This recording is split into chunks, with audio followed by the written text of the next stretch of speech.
শীতের রাত, কুয়াশার ঘন চাদরে ঢাকা রাস্তা দিয়ে প্রবীণ ডোম করিম শেখ আর তার তরুণ সহকারী রতন একটি লাশ নিয়ে যাচ্ছিল। লাশটি ছিল এক অজ্ঞাত পরিচয় বৃদ্ধের। করিম দীর্ঘদিনের অভিজ্ঞ ডোম হলেও এই লাশটির সামনে দাঁড়িয়ে রতনের হাত পা যেন বারবার হিম হয়ে আসছিল।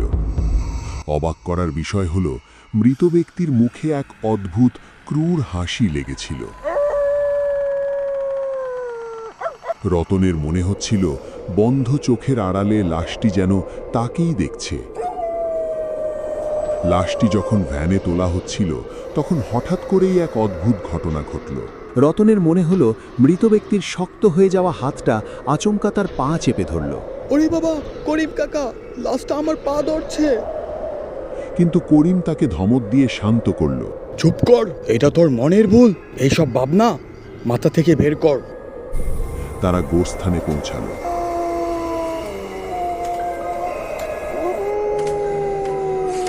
সেখানে গোরখোদক জব্বার আলীর সাহায্য নিয়ে একটি জায়গায় কবর খুঁড়তে শুরু করল তারা। কিন্তু আশ্চর্য, কোদাল মারতেই যেন কোনো শক্ত পাথরে গিয়ে ঠেকছে, কোনোভাবেই মাটি কাটা যাচ্ছিল না।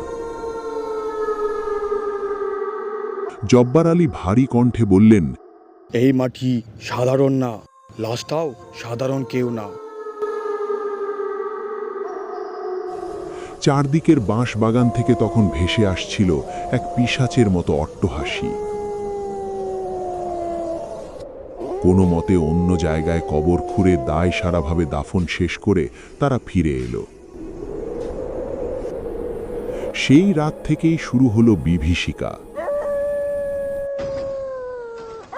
করিম যখন নিজের ঘরে ঘুমানোর চেষ্টা করছিল তখন দরজায় অদ্ভুত টোকার শব্দ শুনতে পেল। এত রাতে কে? দরজা খুলে দেখল কেউ নেই, শুধু দাওয়ায় একজোড়া ভেজা পায়ের ছাপ।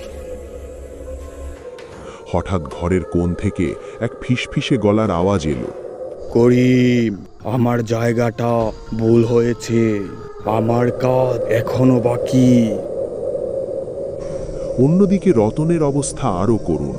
তার ঘরের জানালার ওপাশে একজোড়া আগুনের মতো লাল চোখ জ্বলজ্বল করছিল। বৃদ্ধের অশরীরী আত্মা তাকে মাধ্যম হিসেবে ব্যবহার করতে চায়।